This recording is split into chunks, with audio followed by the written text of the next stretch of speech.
2026 ජනවාරි 1 වෙනිදා වන විට රුසියාව සහ යුක්‍රේනය අතර ගැටුමට දින 1409ක් ගත වෙලා තියෙනවා. අපි අදත් මේ වීඩියෝවෙන් මේ දෙරටේ අලුත්ම තත්ත්වය සම්බන්ධව තොරතුරු කෙටියෙන් කතා කරමු.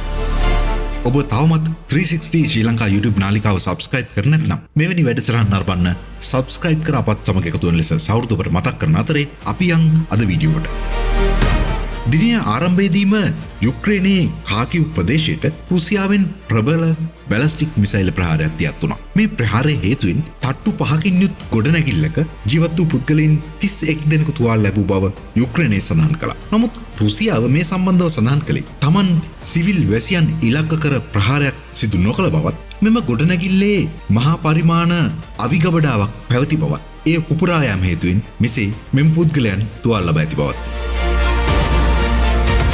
මේ අතරම රුසියානු පාලනය යටතේ පවතින සපොර්ෂියා ප්‍රදේශයේ අවන්හලක් වෙත එල්ල වූ යුක්‍රේන ඩ්‍රෝන ප්‍රහාරයකින් පුද්ගලයන් 28 දෙනෙකු මේ වන විට මිය ගොස් ඇති බවත්, තවත් 60කට ආසන්න පිරිසක් ඉන් තුවාල ලබා තිබෙන බවත් රුසියානු ටාස්ක් පුවත් ඒජන්සිය සඳහන් කළා. මේ සම්බන්ධව යුක්‍රේනය සඳහන් කළේ තමන් සිවිල් වැසියන් ඉලක්ක කර ගනිමින් ප්‍රහාරයක් සිදු නොකළ බවත්, තොරතුරු තමන් විසින් සොයා බලමින් සිටින බවත්.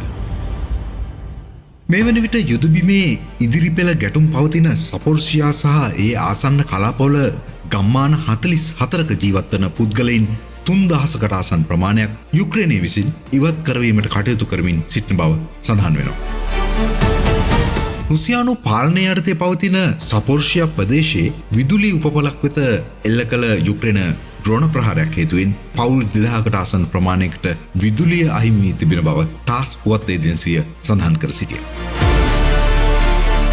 පසුගිය 2025 වර්ෂය පිළිබඳව සොයා බලන විට යුදබිම පිළිබඳව විශ්ලේෂණාත්මකව අදහස් දක්වන විශේෂඥයන් සඳහන් කර සිටි රුසියාව විසින් යුක්‍රේනයේ වර්ග කිලෝමීටර් 5600ක පමණ භූමි ප්‍රදේශයක් තම ග්‍රහණයට නතු කරගෙන ඇති බවයි. ඒ වගේම ඊට කලින් වසරවලදී රුසියාව විසින් ග්‍රහණයටගත් බිම් ප්‍රමාණයන් හා සැලකීමේදී වැඩි වර්ධනයක් 2025 වසරේදී සිදු ඇති බවත් ඔවුන් විශ්ලේෂණාත්මකව සඳහන් කර සිටිනවා. අතරම යුක්‍රේන නායකයා විසින් තම යුද හමුදාව තුළ කිහිප දෙනෙකු අලුත් නිලතල වෙත පත් කර තිබෙනවා. පසුගියදා රාත්‍රියේ පැවති දේශනයේදී යුක්‍රේන නායක සෙලෙන්ස්කි මහතා සඳහන් කළේ මෙම පත්කිරීම තුලින් තමන් වඩාත් සංවිධානාත්මකව යුදබිම තුළ ඉදිරියට යෑමක් බලාපොරොත්තු වන බවයි.